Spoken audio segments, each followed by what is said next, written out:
All right, so welcome back to the channel, guys. We're going to do our jam-packed World Cup qualifiers review for the month of September, guys. We're going to discuss about CAF in this month. We're going to discuss about CONCACAF. We're going to discuss about CONEMBOL. We're going to discuss about UEFA as well. So stick back and enjoy, man. And I hope you guys enjoy. I hope you guys enjoy the show, man. Reference there, man. So yeah, I mean, like I said, guys, if you guys do enjoy it, let me know in the comments below. If you guys like this, remember, guys, like and subscribe as well. Helps the channel grow. And yeah, I hope you guys do enjoy. So it's time for your CAP World Cup qualifiers review, guys. And I gotta say, man, of all the World Cup qualifiers, guys, going on right now in the world, this has been the most interesting to follow because what makes this confederation so special is that it's the most unpredictable. We're seeing so many surprise stories coming through. Yes, we got the normal shocks, we get the normal results, but in terms of unexpected results, we're seeing underdogs pull through. And I do feel like the quality Africa is very competitive. It's the most competitive confederation right now, in my opinion. Let me know if you guys actually agree with this take, right? So, like I said, I'm going to try to keep this review concise for you guys, concisable length for you guys. So we're not going to go too in detail into the games because we're going to be here all day. So I'll just give you guys my quick points and quick thoughts about what's the significant stuff going on. All right. So sit back and enjoy, and of course, let me know if there's any major talking points I missed. So let's start with Group A. I think in terms of Group A, guys, this group is kind of pretty standard. I think this group is kind of like one of the few normal groups in Africa. I think this group is pretty much locked in. I think the only thing that we have that's kind of pretty much up in the air, that's pretty much we don't know yet, is whether Burkina Faso will be one of the best four runners up. Because for me, Burkina Faso has been doing really well. Credit to them. I think the only loss that they've lost was against Egypt, and obviously we know how good Egypt is, so you can't really hold that against them. Maybe the draws is kind of a bit worrying though, but at the end of the day, 15 points is still pretty good from eight games, and that's still a pretty good return for points. As for Egypt, I think Egypt's been really good. 6 wins and 2 draws, draws, which isn't too bad. And yeah, they're going to be disappointed that they didn't qualify this month, but I think it's okay for them because when you look through the results, Guinea-Bissau, Sierra Leone, Guinea-Bissau, man, what has happened to this team? This team was so good the last AFCON. This team qualified for the last AFCON. They did such a good job in the qualifiers. And then ever since the AFCON, guys, this team has kind of fallen off. This team has fallen off. They haven't qualified for 2025 edition. And we have to, the fall of this team has to be studied. And, well, Sierra Leone, I know it was a good team, and I know this is a team that's competed in the AFCONs, of course, in the previous iterations. But I don't think Sierra Leone is that amazing. And let's be real, Guinea-Bissau, you're at home. You should be winning this game. So, Guinea-Bissau, man, very disappointing for them. Burkina Faso obviously smashed Djibouti. Djibouti are obviously awful. Egypt beat Ethiopia. Now, you could say the performance against Ethiopia was pretty unconvincing. You had to rely on 2 penalties to kind of bail you out. But at the end of the day, guys, it doesn't matter how you win. Just win, right? As a famous YouTuber once said, I quote, "Have hope, football hunt." By the way, watch this channel. My favorite football content creator out there. He says that get it done, right? And it wasn't pretty, but they got the job done, and that's all that matters. And no one's going to care about the fact that Egypt, did play bad. People just remember the fact that Egypt made the World Cup. That's all that matters at the end of the day. When you're playing these kind of high-stake qualifying games, you just want to qualify in the day. You just want to qualify.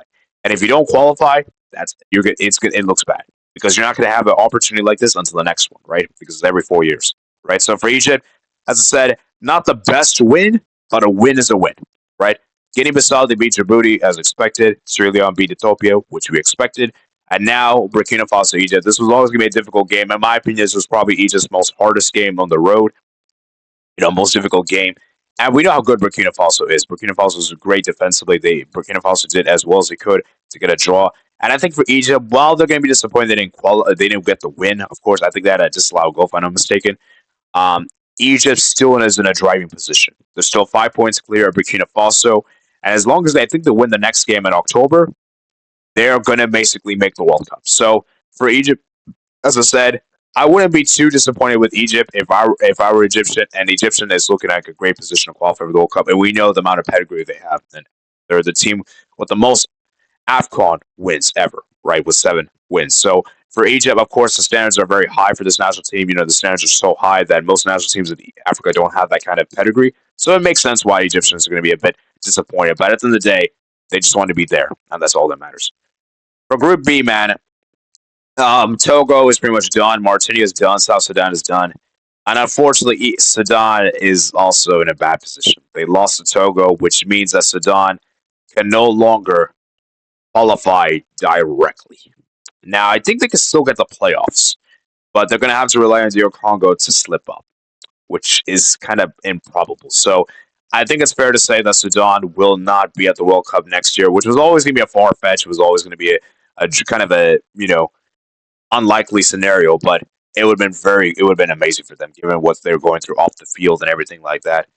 Everything. So let's go through the games, guys. So DR Congo absolutely obliterates South Sudan. Not a surprise there. Mauritania beat Togo. We expected that. Senegal beat Sudan. Yeah, I mean it was disappointing, of course, but for Sudan. But I think Sudan did hold Senegal to the draw in the reverse fixture, so you got to give them the credit. It's always difficult to travel away to Senegal and everything. And the Togo, man, Sudan. I think this was the nail in the coffin. I think if Sudan had gone, because Sudan, you shouldn't be losing to Togo. You shouldn't be losing to Togo. But maybe the pressure got to them. Maybe the expectations. There was such a high adrenaline that this caught up to them. And yeah, Sudan, man, just disappointing for them. Not even score a single goal in this month is really disappointing for them. But we have to keep in mind, guys, expectations they had at the beginning. Like, this is what I think is that it was like, so we were like, we're not surprised now. We have like, if you told me this at the beginning of the qualifiers, I wouldn't be surprised. But now, though, given how good Sudan have been, I am surprised on how they disappointed like that, right? The Mauritania nil, South Sudan nil. Not really much to say. Mauritania, you should be beating South Sudan at home. Let's be real, but they didn't. But now let's talk about this game, man. DR Congo 2, Senegal 3. DR Congo, man. This is such a missed opportunity for them because had they won this game, they would have been in a really good position to qualify directly and to make the World Cup appearance in such a long time. Bakumbu scoring the goal, Wisa scoring the goal. Oh, okay. But then you know what? Things got interesting when Senegal replied back just before halftime. And I always say this, guys. When you score a goal just a few minutes before halftime, it's really game changing. The momentum completely shifts. And as we saw, Nico Jackson scored the goal. And honestly, a draw would have been decent. Like, obviously, we look bad from DR Congo, but hey, a draw is still decent. It's the fact that Sarr scored the goal 87th minute, sealed the comeback. And you know what's really crazy, guys? People used to say that we always associate Senegal being so good because of Sadio Mane. Sadio Mane wasn't even at his best, and they still managed to get the win. And also, keep in mind, Senegal moved on from their coach Cisse as well. So the fact that Senegal managed to get a win away from home against probably the toughest team in the group is amazing, and just shows how good Senegal is on their day. That you can write them off, but they're always that team. And let's be real, in the recent years, Senegal have been one of the best African teams ever. Like African teams, like they won the AFCON 2021. Sure, this isn't like the prime Senegal. This isn't prime Senegal where Mane was at his best. You had obviously Mendy being amazing, Koulibaly, but this team still has that core players, and still they have that belief and the mentality in them. So you have to give credit to Senegal, and this is a massive win for them on the road. They got 18 points now, as you can see right here, guys. They're in a great position to directly qualify. And as for DR Congo, while they're going to be disappointed they lost this game, they're still in a great position to get the playoffs. And I still think they're going to be one of the best ball runners-up teams. So for DR Congo, I think their hopes of direct qualification might be over. But in terms of playoffs, it's still very much on. I still think they have what it takes to get the playoffs. Right? And so, yeah. Oh, yeah, one thing before I move on. I forgot to mention this, guys. Remember in 2018, guys, this is kind of interesting. DR Congo had a 2-0 lead against Tunisia, and Tunisia made it 2-2. Just saying, man, this isn't the first time this happened. It's in fact the second time in recent years. So thought it'd be worth sharing. Anyways, let's go to Group C, guys. Group C. South Africa top 17 points. Benin on 14 points. Above Nigeria, above the Super Eagles. That's crazy. Nigeria 11 points. We'll discuss about them in a bit. Rwanda at 11 points. Lesotho 6 and Zimbabwe 4. This has been a very competitive group. Even Lesotho and Zimbabwe have been giving tough games as well. Let's talk about this group, man. Benin 1, Zimbabwe 0. Benin get the win there at home. Was the prettiest to win? No, but a win is a win. South Africa gets a win 3-0 on the road against Lesotho. Great for them. And then Nigeria versus Rwanda, man. Oh, my word. Nigeria. You're struggling to beat Rwanda at home when you have the likes of Victor Osimhen, Boniface at your team is disgraceful. It's absolutely disgraceful. And just to put this in context, guys, Nigeria is the most populous country in Africa. Just to put this in perspective, And there's a strong possibility they're going to miss out on back-to-back World Cups. You know how embarrassing that is for a country of this magnitude? For the amount of players we've had over the history, I mean, you got JJ Okocha, you have players like a Wooby, you got players like these kind of players that we talk about in such a high regard. Maybe not a Wooby, actually. Maybe I was going a bit far fetched. Okocha, of course, um, and everything, and Moses, Victor Moses, to not qualify for a 48 team World Cup. Remember, this is a 48 teams, by the way, not 32 teams. Is embarrassing. There's so much to say about Nigeria's downfall. Nigeria's downfall needs to be studied. And this is something I might have to do a video on in the future, guys. I might have to do a video on this future because this Nigeria downfall is so embarrassing to discuss. And I look at the amount of players they have in the attack. I mean, it's just insanity. Like, you have so many quality players in the attack. You got Chikwueze, you got Osimhen, you got Boniface. But to only score one goal against Rwanda? It's embarrassing at home. I'm sorry to say. It's embarrassing. And if you're Nigeria, man, I don't know what to say with this national team. This national team, they had so much promise in the last one when they finally got a win. But then what? You know what sealed it? Is when they tied to Zimbabwe at home. That's why I knew it was over. Like, that was the last straw, right? Rwanda got the win against Zimbabwe on the road. Good for them. And South Africa won, Nigeria won. Let's be real, guys. South Africa should have beaten Nigeria. That Bassi goal shouldn't have stood. It was a handball. I don't know why that stood, by the way. That shouldn't have counted. And South Africa, man, I feel like they're disappointed that, hey, we should have got the win here. You know, but at the end of the day, it is what it is. There's no VAR on CAF World Cup qualifiers, strangely enough. And yeah, for Nigeria, as I said, man, it's disgraceful. South Africa, man, I think they're in a strong position to qualify directly. And we're going to see them back at the World Cup since 2010. And we all remember Shabalala. It's still one very iconic, one of the best World Cup moments, probably of all time, I would say. So, yeah, I think for South Africa, they're still in a great position. And I don't know why Trusty Kong is still playing. He's washed. The midfield is washed. I don't know why you're still relying. I don't know what's up with the midfield. Midfield is washed, and the attack is everything about Nigeria is washed. Like, let's be real, the whole team is just finished as a whole. And yeah, what is there to say? I think they're not making the World Cup. They're not going to be one of the best four runners-up teams. They have dropped way too many points. I mean, look at how many points they're on. They're 11 points, guys, for crying out loud. 2 games to go. Yeah, I think it's over for them. And for Benin, they absolutely obliterated Lesotho.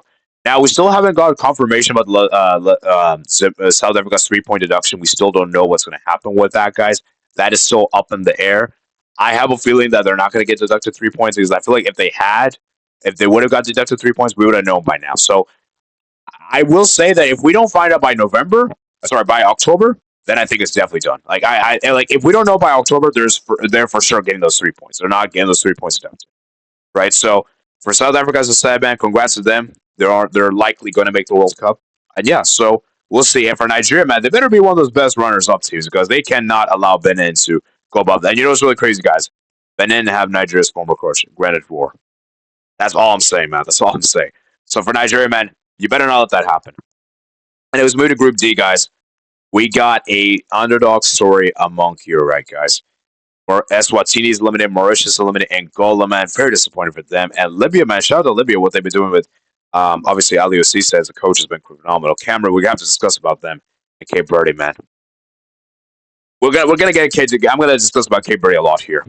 Libya got the win here against Angola on the road. Fantastic win on the road against Angola. We know how good Angola was. We saw how good they were in the AFCON, the last edition. I mean, they made the quarterfinals of Grand Loud, so that's incredible for them. To beat an AFCON quarterfinalist is amazing. Cape Verde beat Mauritius on the road. As expected, Cameroon beat Eswatini. Libya beat Eswatini at home. As expected, Angola beat Mauritius. But now I saved this game for last for a reason, guys. Cape Verde defeated Cameroon. And you know what this means, guys? Because of how bad Cameroon had been on the road, they haven't even won a single away game, by the way. They've tied all their away games. Cape Verde are just one win away from making the World Cup, guys. And just to put in context, I believe they'll be the smallest country to ever be at the World Cup. I might have to double fact check this when I do my editing, but they could make history here as a debutant nation. So, round of applause to Cape Verde. Cape Verde is in a fantastic position, and I think it's fair to say they're directly qualifying because they just need one win. I haven't looked at the fixtures yet, but I'm assuming that if they play like Mauritius at home, or Libya, or I think it's Eswatini actually their next game. All that, they're basically in the World Cup. So for Cape Verde, Matt, I think it's pretty much safe to say they're 95% through. I give the 5% chance because obviously in Cap there's a lot of upsets, so it wouldn't surprise they could choke. But Cape Verde is in a really good position, man. And what a Cinderella story this team has been. I mean, this is a team that's not even in the next year's AFCON. This is a team that made the AFCON quarterfinals the last edition. The fact that this team is not even qualified the next year's AFCON and making the World Cup is insanity at its peak. So congratulations to them. And for Cameroon, man, there's no excuses.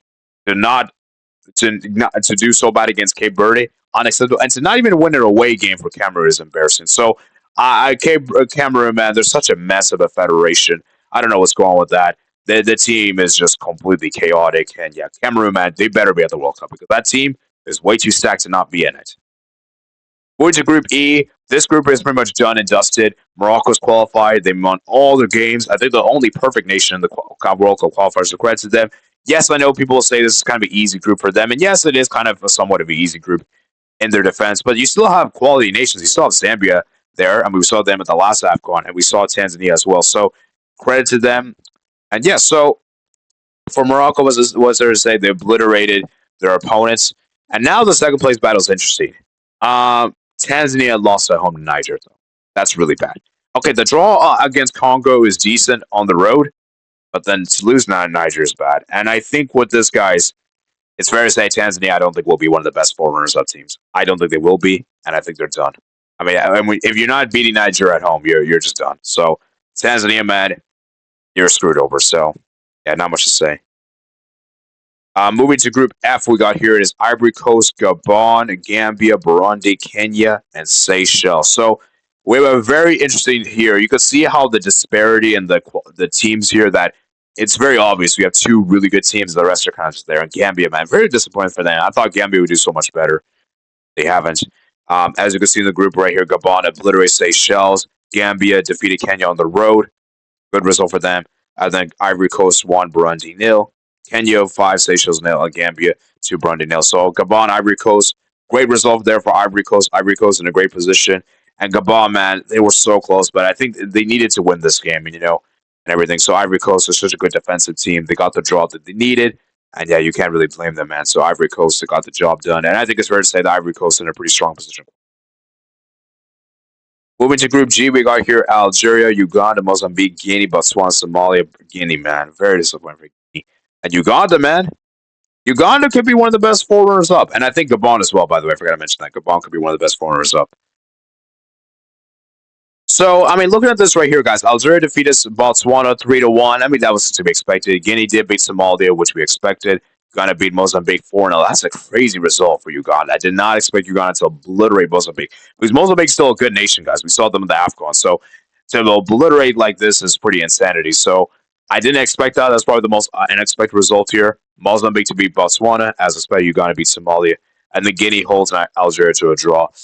Not a great result there for Guinea. I think if they wanted to get back in the qualification spot, they needed to win this one. But Algeria, man, they got the draw, and I think Algeria will be the more happier of the two teams. And yeah, Algeria, I think it's pretty fair to say that they're going to make it through, even though they did have the unexpected draws. And I think they had a draw against Somalia, and they did obviously lose to Guinea in the reverse fixture, as we know. So, Guinea weren't able to do the double, but hey, they at least beat them in the reverse fixture. But obviously, it doesn't really matter now because they've been so bad in the last couple of games. So, but I think what's the interesting thing in this group in particular, storyline, I think that's a big one in this group is, can Uganda be one of those best runner-up teams?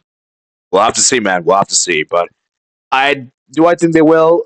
No, unfortunately, I don't think they will. But I would love to see them. I would love to see. I think it would be really awesome because I believe they will be a debutant as well. I don't think they made the World Cup before. So yeah, Group H. We got here. Tunisia has made it through. And yeah, we have basically a very interesting playoff battle. I mean, it's pretty much, I think Namibia is pretty much going to get this. And obviously, Extra will getting to get their points back. So it's fair to say that Namibia is probably going to do it. We had a crazy game there. Extra getting got the win against Seyton Principe on the road. Shout out to them. Tunisia obliterated Liberia as expected. And then Malawi actually beat Namibia on the road, which is crazy. Did not expect that. Pretty much a shock there. They're at home for Namibia. And the Tunisia, of course, they did the Tunisia style, and they beat their Equatorial Guinea 1-0 with a last minute winner from Ben Romdani. And we have to talk about Tunisia, guys, because Tunisia have been one of the most consistent teams in the World Cups, guys. This is a team that's qualified for, I think, 5 of the last 6 World Cups. I think they only missed out 1 World Cup, which is incredible to say the consistency. And given this is a national team that doesn't really get talked about a lot in Africa, among the top giants, we usually talk about Egypt, we talk about Nigeria, we talk about you know Morocco. We don't really put Tunisia in that conversation, even though we probably should because they've been so consistent. But you know what the thing with Tunisia is that they're never really an entertaining team. They're usually just an efficient team. They're usually just like a 1-0 merchants kind of team, that kind of stuff. And they usually just know how to win, even if it's not pretty. But I feel like Tunisia gets really disrespected. And I feel like we have to discuss about them more. Indeed, we have to give them more respect. The Malawi beat Liberia, and Namibia beats Tom Principe. So yeah, for Namibia, man, that loss to Malawi is bad, and that might hurt their chance of being one of the best four runners-up teams. I'll let you know in the end which I think could be the best four runners-up teams. All right, and then finally, the final group we got here, Ghana, man, this was a good winner for them, even though they did drop points to Central African Republic, to Chad on the road. They're still in a great position to do it because they beat Mali. They're 1-0, and as I said, Mali are just very disappointed. Mali's done. Mali's done, guys. They're not doing this anymore. It's too late for them. And for Madagascar, man, they might actually be able to do this because they got 6 points this window, guys.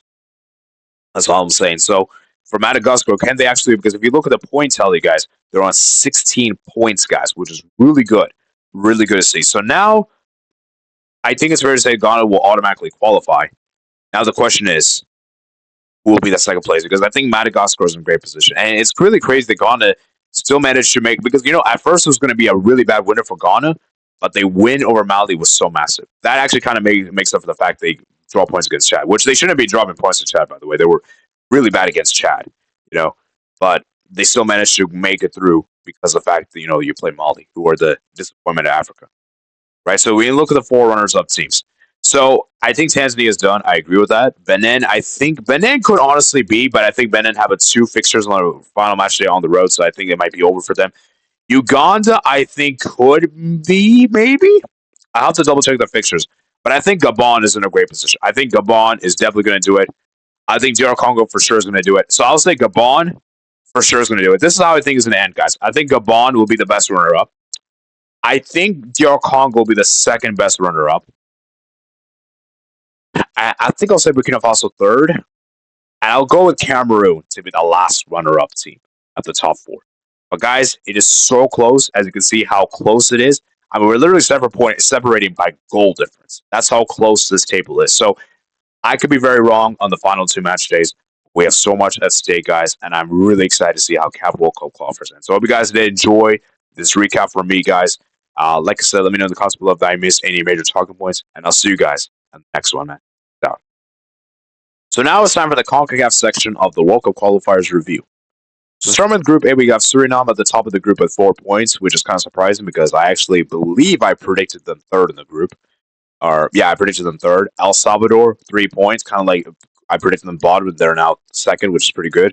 Panama, third, when I predicted them first, and Guatemala, bottom, when I predicted them second. So, as you can see, my predictions have so far been pretty bad. But as I said, it's not how you start, it's how you finish. So, let's not get too critical of myself yet, but let's just say it's not the best start. But maybe, that's a good thing, because, a lot of people like to say CONCACAF groups. CONCACAF in general is a very predictable confederation that we always get like the top ones to usually qualify, and usually we never really get any underdog stories to make it through. Well, maybe we might get some underdog stories. Suriname would be a great underdog story because they're the only nation from these. Well, actually, no, Guatemala. Them and Guatemala have never qualified from the World Cup from this group. Obviously, El Salvador have done long back, and obviously Panama most recently did in 2018. So, really, if you think about it, whichever nation comes out of this group, we're going to get one that's not really a mainstay in the World Cup, per se. So it's actually kind of nice. But anyways, let's get to the matches itself. So we got Suriname 0, Panama 0. Even though I did predict a Panama win, I always knew this would be a tough game for Panama, and this could possibly be one of the harder games they have on the road. And so it was a 0-0 draw, and Suriname did prove their worth. They actually showed up against a top team, which I was very critical of before the World Cup qualifiers. I was like, Suriname, how good are they really? Because we know they have a very good team. We know they have good players like Geraldo Becker and quality like that. When you have a star name like that playing one of the top clubs of the world, that one of the top teams in Spain, you expect big things, right? So I was always very critical of Suriname because they haven't really proven their worth against a top team. But the fact that they managed to get a draw at home against Panama and a game in which many of us expected Suriname to lose is pretty impressive. And for Panama, even though this isn't the best result, a draw on the road isn't too bad, you know. And remember, guys, in the qualifying CONCACAF, you generally want to tie your away games and win your home games. 4 points against each team should put you in a solid place. So I think for Panama, it's not a bad start. I mean, it's kind of disappointing, but I think it's okay. El Salvador, man, wow. I didn't think they would have that in them to beat Guatemala, to get a result against Guatemala. It's one thing to get a result, but it's another thing to win the game, especially given how bad they were. Because let's be real, guys, if you guys watch the game itself, Guatemala were so much superior to El Salvador. They created so many chances. El Salvador's goalkeeper was making the save after save after save. He was like having like one of his best game of his life. I mean, it was incredible. And Lozario, the guy came off the bench, scored the winning goal in the 79th minute, and that's a huge result for El Salvador. To get a massive road win, that's like the best way to start the qualifiers. And for Guatemala, man, this might be the worst way to kick off your qualifiers. Losing a critical game at home against probably the nation that was going to compete with you for second place, it's looking really dicey for Guatemala. So, not really the best start for them. And for El Salvador, man, they won. And I know people are going to say, oh, they didn't play so well. They were garbage and everything. That, like I said, it doesn't matter how you play, just win. And El Salvador got the win, and that's what all that matters. And no one's going to care that Guatemala played so much better. No one's going to care that. People are just going to remember winners and losers. And that's the reality of the sport, is that in football, it doesn't matter how many shots on target you have, how many shots you have, how well you play. It's about how many do you put inside the net.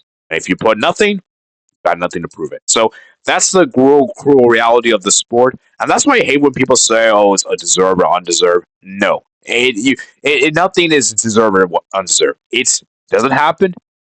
It happens, right? So for El Salvador, they get the win, and that's all they care about, right? But then El Salvador, man, lost at home to Suriname. This was bad. This is really bad. And I know this is really early to say, and I might get some potential hate of this in the comments, but hear me out. It might be over for El Salvador. You know why I say this? Because look, they have to play Panama both home and away, and Panama's the best team in the group. And then they have to play Suriname away, and then they have to play Guatemala at home. And yes, I'm looking at the games remaining. The only one I can maybe say they could win for sure is Guatemala at home. That's it. The rest of the other games, I don't see them winning.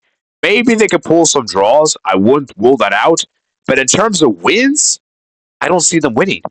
And I don't see them winning, maybe barring Guatemala at home. And that's it. Like, and for me, for El Salvador, man, the collapse to lose at home to Suriname. And to remember, the only goal they scored against El Salvador, Suriname, was an own goal itself. And that just says a lot. And for Suriname, this is a massive victory on the road. Massive victory. To beat El Salvador on the road is an incredible statement, showing that they're here to compete. They're not just here to make up the numbers. They're here to put up a fight. And I think we're going to have a shootout between Suriname and Guatemala for that second place spot. El Salvador, even though they did beat Guatemala on the road, I think they might be. It's looking rough for them because I think the only way El Salvador can be in the back of the top two contention is if they can get a result against Panama. They have to get at least a draw against Panama. If they lose both games against Panama, then I think it's done. It's done for them. It's done for them. So for a Suriname, man, huge win on the road against El Salvador, proving me wrong. And I got to say, man, I'm happy to be proven wrong, man. I'm happy to be proven wrong. And Guatemala, man, they managed to follow it up by getting a draw on the road against Panama. And now for Panama, this is bad. To tie at home to Guatemala shouldn't be happening. And a game in which there was so much the superior team. Guatemala got the one shot, though, and that's all that matters. And it's kind of funny because Guatemala were so good against El Salvador, they should have probably won that one. They weren't that great against Panama, but they managed to get a draw. It's very funny. It's very, very odd, to say the least. So, like I said, for Guatemala, man, as I said, man, great result there on the road against Panama. Kind of makes up for the fact they lost at home to El Salvador. And for Panama, as I said, man, not a good start. 2 draws, not great. So, Yeah, I'm looking at this group right here, guys. We have a very interesting battle because Panama is the clear heavy favorite to top this group. But with now Panama dropping points, it makes the group more interesting than it probably we were expecting to. So, like I said, very interesting stuff. I'm very excited to see how Group A pans out because I think this group we have a lot in store. As for Group B, I'm gonna be honest with you guys. I think Group B might already be done. I think Group B might already be done. Like Jamaica's on 6 points, which we expected. Curacao on four, Trinidad on one, and Bermuda on nil. I think this group is probably the normal group of the three. Like if there's any normal group, this is probably the one that most results went the way. Jamaica obviously obliterated Bermuda. We knew they were going to beat Bermuda. I was a bit surprised that Jamaica scored so many goals. I didn't expect Jamaica to score four. I was expecting maybe like a one, maybe two, or even three at most. The fact that they obliterate Bermuda on the road is great to them, and that shows how good they are. And we know the attacking quality that Jamaica have. We know they have so much quality in their disposal. I mean, you have Nicholson on your team. You have Leon Bailey. You got so many quality players. You got Damari Gray. You know, you got so many quality attackers that we expect Jamaica to do this well. So the fact that Jamaica did beat Bermuda in this fashion is expected. We're just surprised that because we know with the Reggae Boys, there's a lot of drama with this team. They like to do things the hard way. So they managed to get a 4-0 win against Bermuda, which is great. As for Trinidad and Curacao, I always knew this would be a very tense game, a very low scoring game. I knew there was going to be a whole lot of action because both teams are around the similar caliber. So I think for Curacao, they're actually probably the more happier of the two teams since they got the draw on the road, and I think it's a great result for them. And for Trinidad, this is not a great result for them because you know you needed to win this game, especially being at home and everything. So not a great result for them. So I think if you're Curacao, you're the happier of the two teams. So not really a whole lot to say there. Jamaica did beat Trinidad and Tobago 2-0 as we expected. Not really anything too surprising there. And yeah, kind of standard. Now Curacao, they almost blew it against Bermuda. Almost blew it against Bermuda because they were 2-0 up, and then Bermuda made it 2-all out of nowhere. I was like, no way, no way. Then Curacao scored a late goal in Noslan in the 75th minute to get the 3 points. And yeah, for Curacao, man, they did it the hard way, but they got the win. And that's all that matters. It wasn't a convincing win. Probably not. It should have been more convincing. Like, we know, we just saw Bermuda got thrashed at home by Jamaica, so you would expect maybe Curacao to do the same, but it wasn't to be. And yeah, like I said, I feel like, as I said, the game that I think will be very critical in this group, guys, will be that Curacao Trinidad Tobago game. I think that's match day 4 at the next month. That game's gonna be a game that could determine which nation gets second place because I'm very confident that Bermuda will finish bottom, and I'm very confident Jamaica will finish top. So, like I said, this group was pretty much a standard group of the three. I think this was the only group that the results went we expected. And now for Group C, we got Honduras at the top with 4 points. Kind of surprising there. Costa Rica with 2 points, Haiti with 2 points, and Nicaragua at the bottom with 1. So very interesting. This group is a lot more surprising than I thought it would be. I felt like this group was going to be pretty normal, but it didn't end up being normal whatsoever. So that's a beauty. Let's go with the first game we got here: Haiti versus Honduras. Haiti should have won this game. The amount of chances Haiti had in this game was unbelievable. I don't know how Haiti didn't win this game. They should have beaten Honduras. And Honduras, man, they're very happy to get a draw here on the road, considering they were the away team and they were playing defensive and they got what they needed. And can't blame them. Then Nicaragua won, Costa Rica won. Costa Rica, man, how did you guys not win this game? Costa Rica should have won this game. And that was a very clumsy mistake from the Costa Rican player to give away that silly penalty. And yeah, they blew away, man. They should have won that game. But hey, at least they got a draw, which isn't a great result from a winning position. But as I told you guys before, draw on the road isn't too bad. So that's actually decent for them. But then this was the game which they kind of bricked up. Costa Rica 3, 83. And just to put this in consideration, Costa Rica were 2-0 up. Then Nazon comes off the bench and scores 3 goals, a hat trick. He even missed a penalty. He could have scored 4 goals on the day, and he missed the penalty. And so he scored 3 goals, scored a hat trick, and the Vargas in the 91st minute rescues him a point against Haiti. Because, bro, if Costa Rica lost to Haiti at home, that would have been really bad. And Haiti's actually turning up because you know what the weird thing with Haiti is that they're a very inconsistent team. Like sometimes they can play very well, and sometimes they can play very bad. That's the nature with Haiti is that they're very unpredictable. You never know what you can get with Haiti. Like look at the first game against Honduras. They should have absolutely beaten Honduras, but then against Costa Rica, they probably should have lost this one. Costa Rica were really good in this game. But, football is not as predictable as we believe it is. So, shout out to Nazon, though, with a hat trick there. And yeah, for Costa Rica, man, not really good result there to blow away their 2-0 lead and just to rescue home a point there. But at least they got a point at home, so that's good. And at least they're still undefeated. But Costa Rica, man, they really should be top in this group, with all due respect. And the Honduras, they got a standard win against Nicaragua. Nicaragua weren't even. So I feel like the battle between second and third is going to be between Haiti and Honduras. I think Haiti Honduras is battling for that spot, and that Haiti Honduras reverse fixture and Honduras will be very interesting. I'm very interested to see how this plans out. But anyways, that's my quick recap of the CONCACAF World Cup qualifiers match day 1 and 2 of the September one.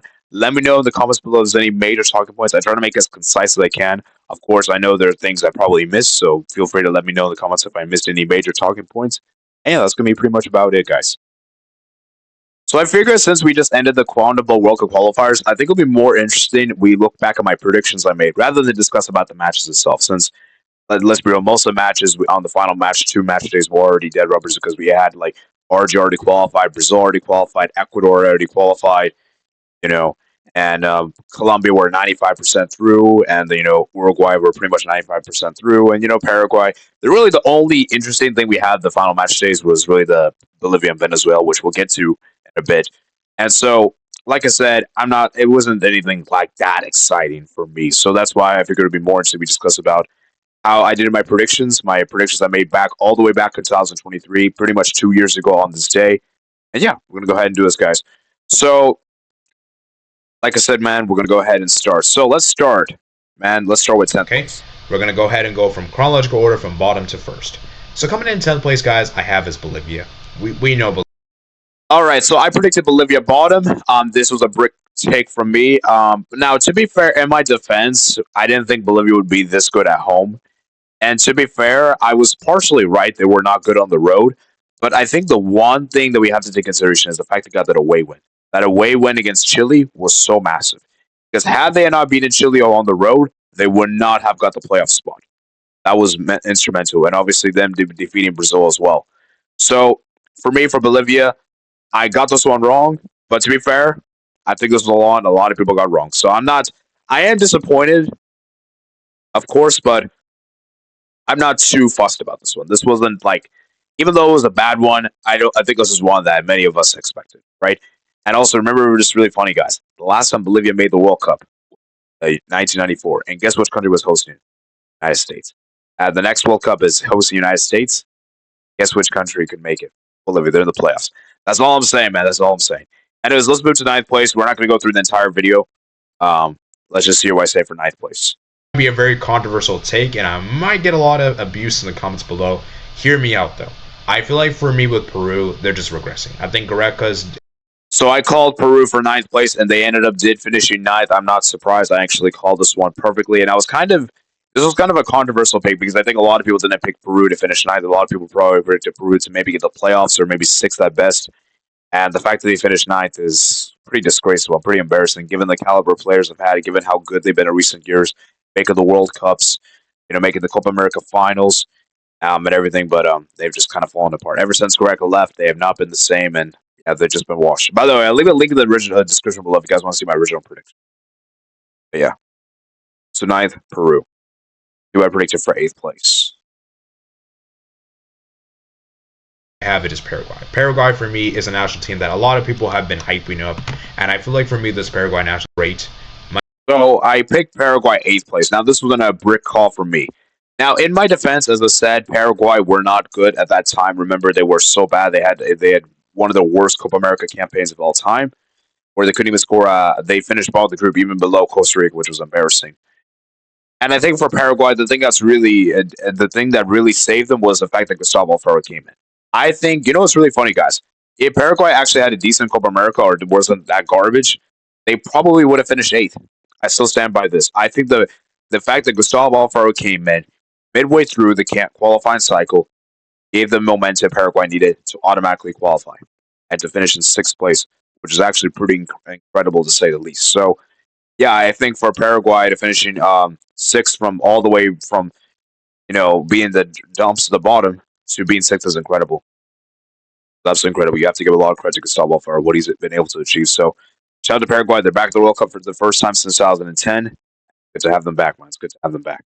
My issue though is I kind of what I said for Peru is that, like I said, in eighth place, I'm sorry, seventh place I have it is Chile. I think Chile will finally qualify.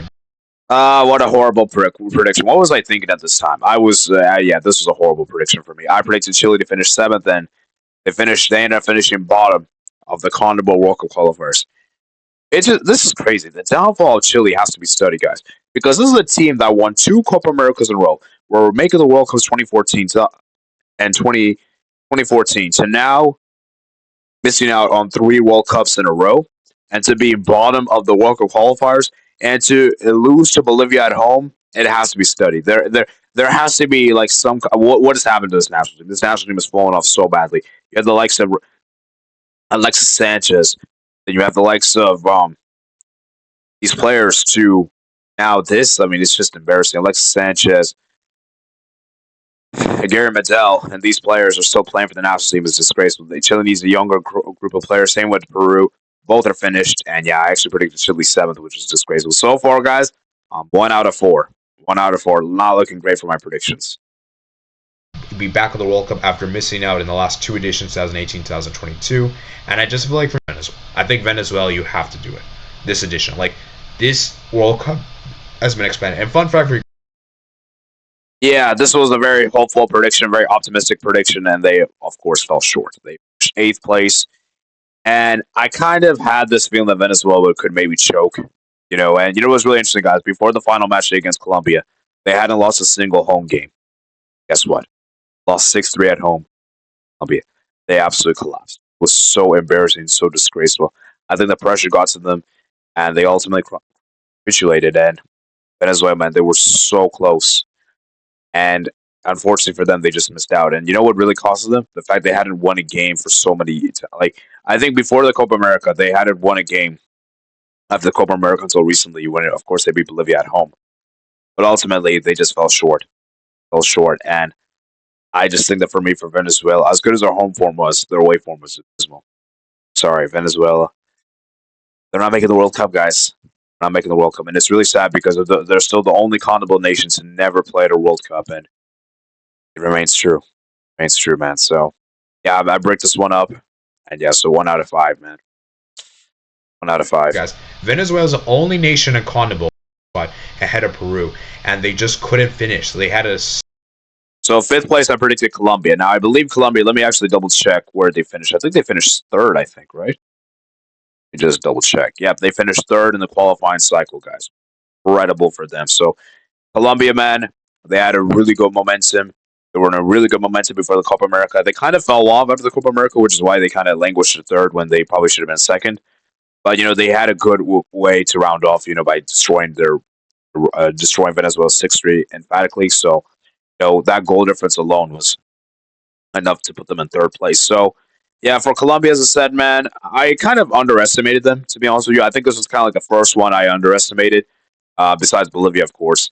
And yeah, every other one I kind of overestimated the team. So I'm looking really bad at my predictions, man. 1 out of 5 so far, man. Looking horrible, man. I'm looking fraud. 1 out of 6, sorry, should I say? Consecutive games where they were unable to score. They had so many games to solve. Maybe that boring. The fourth place I have is Uruguay. And even though Uruguay, for me, they disappointed a lot in the 2022, I think they'll. So Uruguay, fourth place. Now, this was actually a good call. I actually finally got another correct prediction after so much. And yeah, I mean, for Uruguay, as I said, they were always going to qualify. It was never really a doubt. But I'm kind of just shocked at how low they finished. I thought they would maybe finish a bit higher. But they kind of, as I said, they kind of had the same as Colombia, where they were really good before the Copa America. And then after the Copa America, they kind of just stumbled to the finish line. So, in this kind of format, they're fine with it, suppose. And yeah, Uruguay, fourth place. I think that's a pretty decent prediction. I'm not too mad with that. So 2 out of 7. So I at least got 2 picks right. That's going to be very important. And they were just really unlucky against Senegal. Ecuador, third place. Now, guys, they actually finished second place. And you know what's really crazy? They finished second place even with a 3-point deduction. So you know what? You have to give them a round of applause. Because Ecuador being the second best nation in CONMEBOL is actually crazy. Because when you look at the squad, I think the squad is completely inferior to Brazil, Uruguay, and Colombia. I would say they're probably fourth or maybe third. Them and Colombia is maybe debatable, but I think Uruguay and Brazil, when you look at the squad as a whole, I think they're much better than Ecuador. But what makes Ecuador better is how good their defense is. Their defense is outstanding. And so this was a really good prediction for me. I was very close, and they almost did finish third, but they ended up finishing second. They ended up finishing second. So even one better, man, by defeating Argentina. So on the final match day at home. So congratulations to Ecuador. They did it very well, and yeah, I'm very happy with this prediction. Even though I didn't get this exactly right, I was pretty close to. So I'm decently happy with this one. You know, something place I have is Brazil. Brazil for me are going Yeah, I kind of bricked up with this one. and it's going to I bricked up with this one, guys. I said Brazil second place. Now, to be fair, in my defense, a lot of people probably did predict Brazil second place, so I'm not too fussed with that. But obviously, we saw in the qualifiers, Brazil were not that great. They didn't look so good.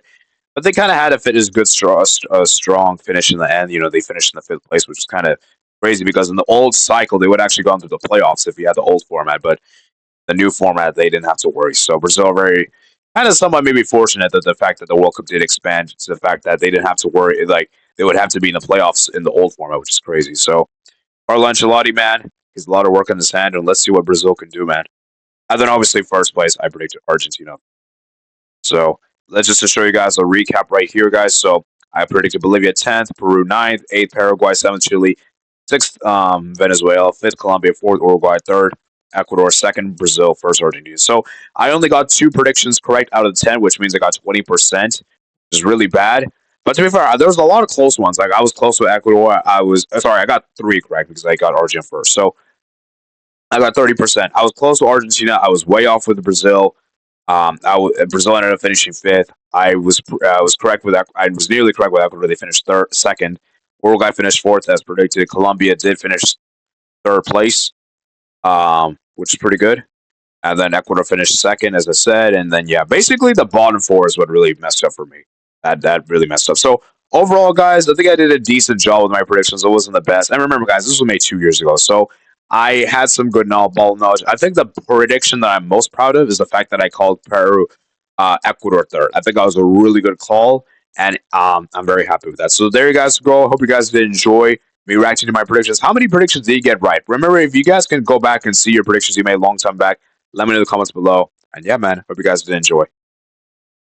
All right, so it's now time for the UEFA section of the World Cup Qualifiers review, guys. So Group A, we got Slovakia, that's top of the group, Northern Ireland 2nd, Germany 3rd, and Luxembourg last. It's crazy to say Germany 3rd, and we're going to get to Germany a bit.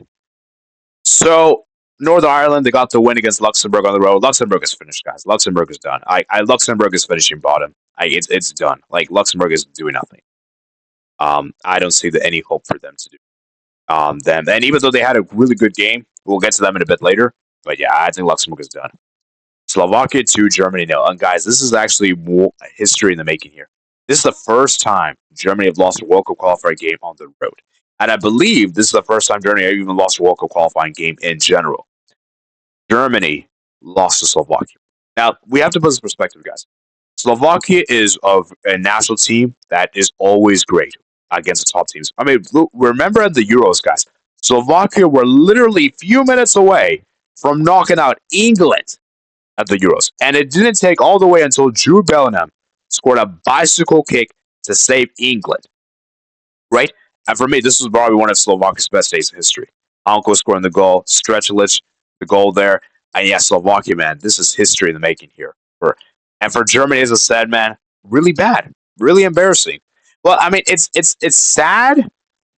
It's embarrassing, but I wouldn't go like extreme, right? It's still one game. Julian Nagelsmann still the coach. I still think Germany are still in a great position to directly qualify.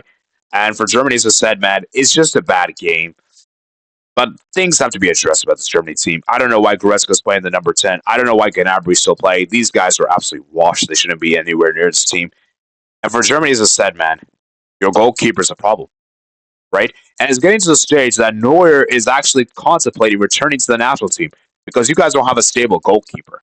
I mean, I think that says a lot about the Germany team itself. Like, the fact that I understand Neuer is a legend, of course. He's one of the best goalkeepers of all time. I put in my all-time 11 for a reason, of course. I saw my video I did last week. But you shouldn't have to be relying on Neuer to come out of retirement to save your national team, for goalkeeper. Like that just shows how bad the current German goalkeepers are. You know, I'm looking at you, Kevin Trapp. I'm looking at you, Ter Stegen. I'm looking at you, other keepers, right? So for Germany, as I said, man, pretty bad to say, but I think they're still fine, and it's still fine for them. Slovakia, man. This is why I said for Slovakia is that they're a very inconsistent team. They can beat the top nations, but then they can struggle against the minnows, right? And remember, I just talked to so much trash on Luxembourg. Well, Luxembourg actually played really well against Slovakia. I actually thought Luxembourg were very unfortunate to lose this game. And for Slovakia, man, this is why I say that that win against Germany is great. Don't get me wrong, but don't get too carried away. Just because you won that game doesn't mean you're automatically making the World Cup, right? And so I think for Slovakia, they have to be down to earth and realize that, hey, we beat Germany, great result for us, but we need to do this again and again. And I think that key game for Slovakia, and if Slovakia is really serious, they don't lose to Germany on the road. If Slovakia can get a draw against Germany on the road, then I'll take Slovakia as a real deal. Then I'll say, you know what, Slovakia can actually directly qualify. Until then, I'm still picking Germany to top this group because, as I said, Slovakia is inconsistent. Like, I wouldn't be shocked if they drop points against Northern Ireland. I wouldn't be surprised. I genuinely wouldn't be shocked. Even though they shouldn't be, I wouldn't be shocked, right? So, for Slovakia, as I said, man, great win for them against Germany, but they got to play much better.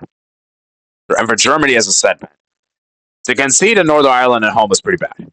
But they got the win. Was it a convincing win? Not particularly, but a much needed win. I'm saying this right now, guys. Had Germany not won that game, oh, we've been hearing chanting for Nagelsmann to get sacked. Like, we would be hearing chanting from the German media, the German fans say, Nagelsmann out, Nagelsmann out. We would have been hearing that chanting because that would have been really bad. That would have been really bad. But thankfully for Germany, they managed to win that game. They needed to win. And if they hadn't won that game, so many question marks would have been asked. Moving on to Group B, guys. And now, you guys, I said that Sweden is an overrated nation. And I still stand by that. Most people have been hyping up Sweden so much. I've seen that recently. Okay? Don't get me wrong. Sweden is a good team. I'm not saying they're a bad team. Let me get this straight, guys. Overrated doesn't necessarily mean you're bad. It just means that you're overhyped. Okay? I still believe Sweden is a good team. I look at that Sweden front three. Isak, Gokares, Kulusevski, incredible. But then I'm looking at the midfield. Then I'm looking at the defense. I'm like, where's the quality here? Because people don't realize, guys, that at the end of the day, football is a team sport. It's not about, just having the best forwards. You need to have a compatible team. I look at Sweden as if it's Nigeria. Sweden and Nigeria are very similar, right? The only difference is that Sweden is probably better managed than Nigeria. That's probably something I'll give you that. And they're very similar in that they have very tough forwards, but the rest of the team isn't great. I will say this, though. Larson, that midfield is pretty good for Sweden. I will say that. He's great, right? Let's talk about the games itself. Slovenia 2, Sweden 2. Sweden, man. How you tied this game was crazy. Your goalkeeper making a mistake. Your forwards, conceding a last-minute goal as well. Really bad. Yeah, just sad for Sweden because I actually feel like Ilonga was great. Aljari was great as well. Obviously, Isak wasn't fully fit because, obviously there was so much transfer drama with him. Obviously, he didn't play much in this game. And maybe if he had, we could have had a different result. But for Sweden, as I said, man, Slovenia, as I said, man, I was really surprised how open Slovenia were because I thought Slovenia would be very good defensively. But they were very attack-minded this game and very up for it, which was crazy. Like, they were like, okay, you know what? We'll score as many as we can, and we'll concede as much as we can. Like, we're just going to try to outscore the team, right? For Sweden, man, not a really bad. It's kind of a bad result, but still a decent result. A draw on the road isn't too bad. And Switzerland obliterate Kosovo, which we expect. Although Kosovo actually did decent, and Kosovo actually managed to beat Sweden. This is where the alarm bells had to come off. I'm sorry. Sweden, it's one thing to tie to Slovenia. Getting a draw against Slovenia isn't even that bad. Lose to Kosovo. I think their direct qualifications are done. Sweden can no longer directly qualify. I think it's pretty much safe to say. And they still be one of the runners-up? Yeah, they can still finish second in this group. That's still very possible. But in terms of them topping the group, no, it's not happening. They're not topping this group. That is one. I'm very positive with this. But they can still come second place. And there's still a strong possibility. But things have to change with Sweden. Olsen could no longer play for the national team. They got to change the center back. The defense is way too leaky. And Kosovo, to lose to Kosovo was embarrassing. Shouldn't be losing to Kosovo. With the quality of team you have, embarrassing. And for Sweden, man, as I said, man, are they going to miss out on back-to-back World Cups? Because if so, that'll look bad. That'll look bad. And this is a nation we talk highly in regard. I mean, this is a nation that made the quarterfinals of 2018. This is a nation that made, I think, they did so well in the Euros 2020. They made the round of 16. They topped the group with Spain in it. But ever since the 2020, man, fallen off. And this is a great opportunity to return back to the big stage. But when you're losing to Kosovo, it's looking bad. So Sweden, as I said, man, they better finish at least second place.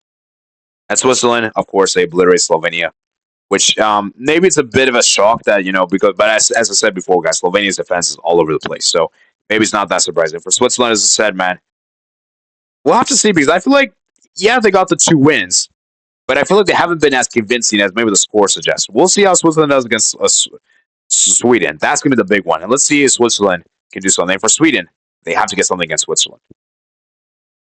Moving to Group C, we got here, very interesting group here. Let's look at the games now. Suppose Greece, of course, obliterate Belarus. Not surprising there. And Scotland, they came all the way to Denmark to grind for a draw, and they got what they needed. And we talk about how good Scotland is. Scotland is really good defensively. Defensively, they're outstanding. So, credit to Scotland. They got a great point on the road. As for Denmark, not the best result at home, but at least they didn't lose, right? And for Scotland, of course, they obliterated Belarus. And for Denmark, they obliterated Greece on the road. Now, this is something I didn't expect. And maybe it's a bit of a lesson reality for Greece because I do feel like a lot of people have been hyping Greece up recently. I've been noticing.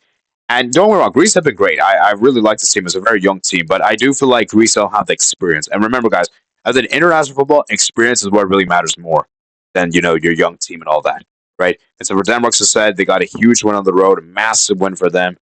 And yeah, it kind of makes up for the fact they tied at home to Scotland, and their attack looks good. Hoyland scoring the goal, Damsgaard as well. Great quality. And for Greece, instead, man, kind of disappointing for them because I felt like their midfield was bad and defense was bad. But I still think Greece is still in a great position to finish second place. But that game against Greece-Scotland is going to have massive implications because I feel like that Greece-Scotland game will probably determine second place. Denmark should be top in this group. Moving to Group D, we have, Ukraine. We'll get to Ukraine, man. We'll get to Ukraine. Iceland, of course, obliterate Azerbaijan, which was to be expected. That France, they beat Ukraine, which is really interesting, guys, because France didn't beat Ukraine the last qualifying cycle, but now they finally did this time, which was interesting. So at least an Mbappe scored, and honestly, Ukraine were actually decent in the game. I mean, for a large part, it was only 1-0 until the very end. Like Mbappe scored in the 86th. So you have to give credit to Ukraine for managing to do that, but this is where you have to criticize Ukraine. How are you tying to Azerbaijan on the road?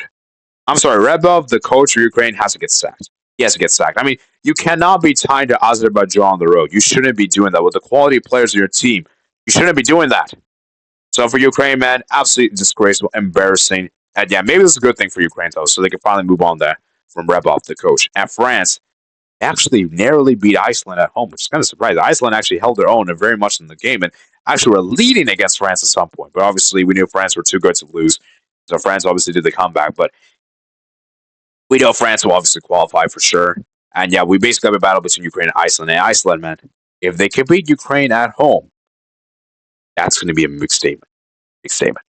Big statement. So Ukraine, man, they better act up fast with the managerial thing. Moving to Group E, we got here, guys, Spain. Man, what's there to say? Georgia, Turkey, and Bulgaria.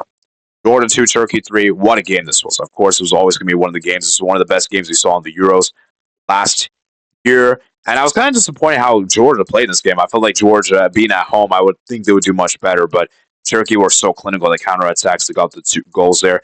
Georgia did nearly pull off the impossible, though, from 3-0 down to make it 3-3, but unfortunately wasn't to be. And Turkey picked up a massive win on the road. And for Georgia, I think it might be over. It might already be over for them because if Georgia wanted any chance to qualify for the best, because obviously we know they weren't going to top the group, but if they wanted to at least be the runners-up, they needed to beat Turkey at home. And unfortunately, they didn't. So Georgia, it might be over for them. Spain, of course, obliterated Bulgaria.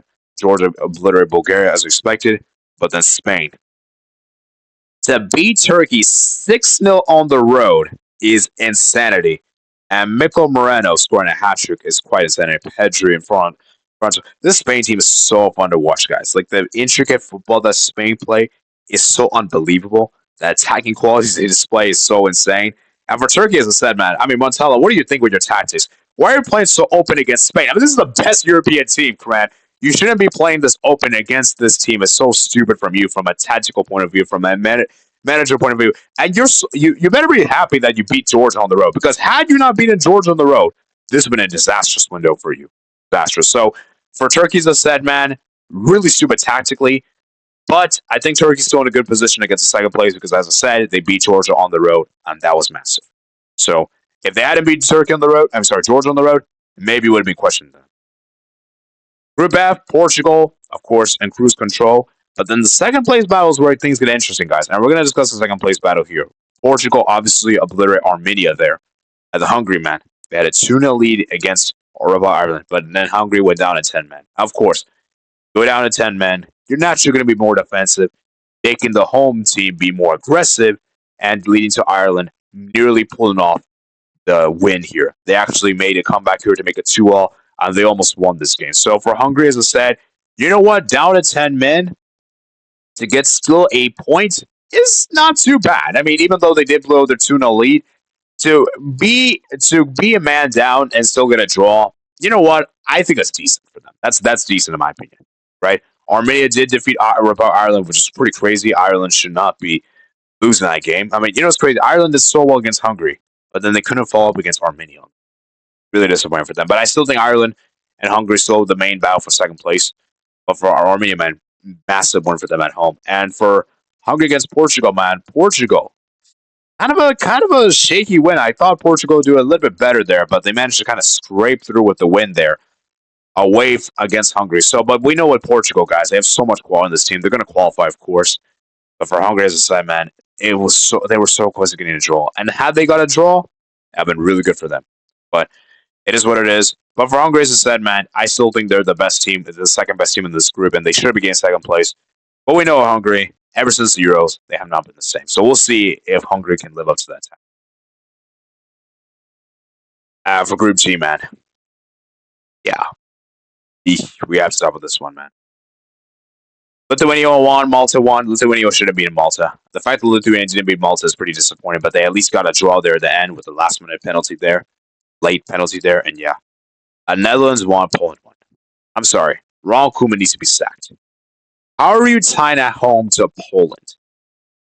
And remember, guys, Poland isn't that good of a national team. Don't do this, man. And the fact that you're tying at home to Poland is bad. But then you know what gets even worse is the fact they almost lost against Lithuania. They blew their 2-0 lead against Lithuania. And this is Lithuania we're talking about, guys. So for me, Koeman at least has to be questioned. And if not, sacked. Because I'm sorry, to only get 4 points this window when it should have been 6 points in a pretty comfortable fashion is pretty shocking. But for Netherlands, they still have too much quality to not top this group, so I still think they'll top. And for Poland, they'll obviously get second place because I'm sorry, Finland is trash. Finland is garbage. They're bad. Not much to say there. Finland are just useless. I'm sorry. So Poland, they got revenge against Finland as we expected to. Moving to Group H, we got here, guys. Wow, Bosnia. Right into Bosnia, man. Bosnia have done really well here, guys. I've been very surprised with Bosnia because a lot of people kind of wrote them off after the Euros and them not qualifying. But now they're starting to go on this kind of upward trajectory, and there's a potential possibility they might even directly qualify. I feel like it's a bit of a bridge too far, but they're in a strong position. Austria, great position as well, and Romania, man. Disappointed Romania, man. We have to discuss Romania. Austria beat Cyprus 1-0. Kind of shocking for Austria to only beat Cyprus by 1 goal. But at least they beat them. That's all that really matters in the day. And yeah, Bosnia, of course, obliterates San Marino as we expected. Austria beat Bosnia-Herzegovina on the road. Kind of a close affair, but they managed to get the win. And then Romania, man, they blew their 2-0 lead against Cyprus.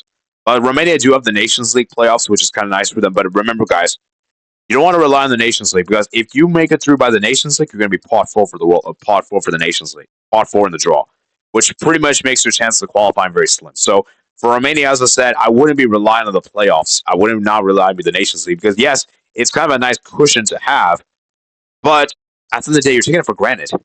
And remember, as I said, you're going to be in pot 4, so that really puts it in a bad position. So for Romania, man, Really bad result for them to tie to Cyprus on the road. And yeah, I mean, let's go, man. Is he going to lose his job? See, man, we'll see. Moving to Group I, man. Norway, man. Oh my jeez, we have so much to discuss. Norway, Italy, Israel, so much to discuss. Israel obviously obliterated Moldova on the road, which we expected them to. Italy beat us 5-0. But you know what's really sad, guys? It took 57 minutes for Italy to break the deadlock against Estonia at home. I'm sorry, you should not be. It shouldn't take you nearly an hour to break the deadlock against Estonia at home. It shouldn't be happening. And then the game against Israel. Oh my word. The fact that Italy just about scraped a win against Israel on the road, Israel and on the road, obviously, neutral venue, but still, is embarrassing. And I'm sorry, De Lorenzo shouldn't be playing right. This guy's washed. He should not be playing right back.